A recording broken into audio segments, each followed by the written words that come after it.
And so Ken, thank you for coming in very quickly. And so I'm curious because we have seen the military police out there, and we know the military police responded. Jeannie was just talking with Liberty County and talking about, I guess it was like 2 fire trucks and 2 ambulances, and various police went out there to respond. They have now all been cleared.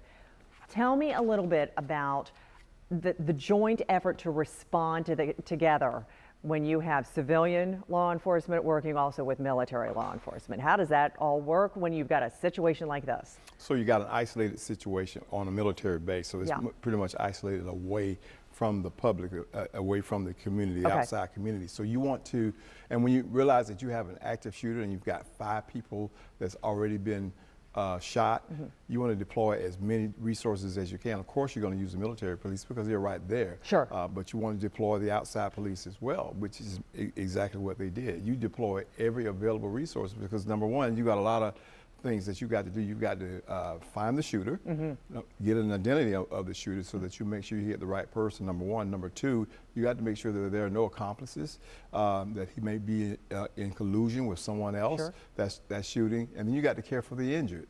You got to get them all out. So you got a lot of things that's going on. So as many resources that you can utilize is what you want to do. In that kind of situation, we have seen in other situations where the radios weren't all on the same signal or something like that, and the communication has not been as effective because not everybody is on the same line, if you will.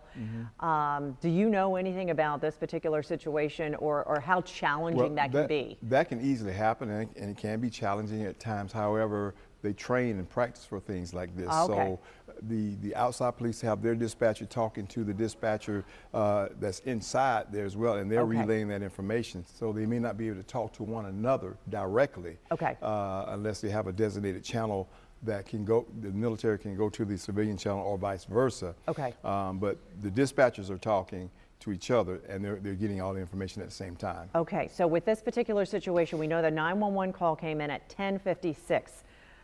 The suspect was apprehended at 11:35. So that's a matter of what, 39 minutes between 911 call and apprehending the suspect. Your thoughts on that? That's a good time to stop that threat, simply because you got a large military base, and then you've got to rely on witnesses to give a description, you know, height, weight, hair color, race, direction of travel. All those things are very important to law enforcement once they get there. And again, it goes back to deploying as many resources as you can to do a manhunt, so that you can apprehend him at a good time, or a quick time. In this case, that's exactly what they did. 39 minutes is really good for a large space like that. But the good thing is it's isolated. You don't have various areas that he can go into if he were outside of the base. All right. At this point, we don't know if he was able to access the shooter, if he was able to access entry somehow, or if he was already on the post, or just what. We don't know anything about him, really. That's part of the investigation. They're going to have to trace it back. First of all, they have to identify him. Is he a soldier? Is he a former soldier? Is he a civilian? You know, those 3 questions have, once they answer that question, then they'll know how to backtrack. How did he get in? If he's not a soldier, if he's a civilian, how did he get in on our base? Was he allowed special privileges? Did he have credentials to be able to get in? All that's a part of the investigation that'll lead directly up to the incident. And while you're speaking, we just saw another ambulance pull into the hospital, and a police or law enforcement officer pull in as well. And so we don't know if that had anything to do with the shooting at Fort Stewart that we're talking about now, but we just kind of wanted to explain what we're seeing on our live shot here as we look at what one of the stations in Savannah is sending us now. So 5 soldiers shot. That's what we were told. 5 soldiers shot. Does that indicate to you anything that they were targeted or looking for a military to be? It is a base, and it's got soldiers on it, so maybe he shot the first available. I don't know. Maybe he had a target. We don't know. The investigation will probably let us know more information as a result of that. But yeah, 5 soldiers are shot. it appears that he was trying to wreak as much havoc as he possibly can. Usually when there's an active shooter, they want to make a name for themselves, if you will. That sounds creepy, but that's exactly what it is. They want to make a name for themselves, and they want to shoot and kill as many people as they possibly can. And how sad that is. And then when we received a statement also from Fort Stewart, gosh, I guess about 12:30-ish or so, it said, suspect apprehended, no further danger to the public. To you, that indicates, I mean, to me, it indicates that he's the one. Well, they've concluded that he acted alone. He's a lone wolf. If they made a statement like that, okay. He's been apprehended. They've got him in custody, okay. And they wanted to reassure everyone that it's safe. It's safe now. It's back to normal. Sure. Now because they're on the job. They've apprehended the suspect. Unfortunately, 5 soldiers were shot, and we pray for their recovery.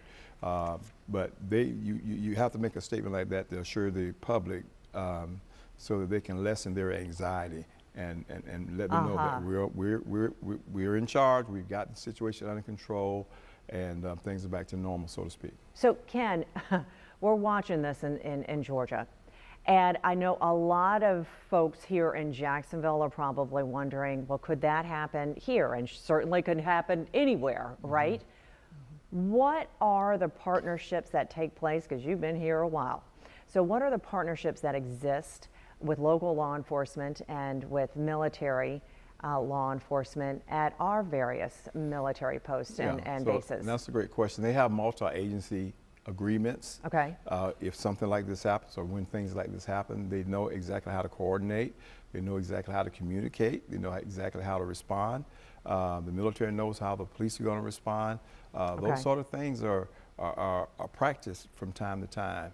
God forbid, in the event that something like that happened, we have 3 bases here, so you know, and not only that, it can happen anywhere. Sure. God forbid it to happen again, but it can happen anywhere, and you've got to be prepared for it. You can't, and they're not sitting back. And we're talking about one of the strongest militaries in the world. Right. So you best believe that they'll be prepared in the event that something like that happens. But you know, you never can predict when it's going to happen. I know. That's the problem. You don't know when it's going to happen, so you have to stay on alert. The old saying is from a wise old man, if you stay ready, you don't have to get ready. Yeah, that's right.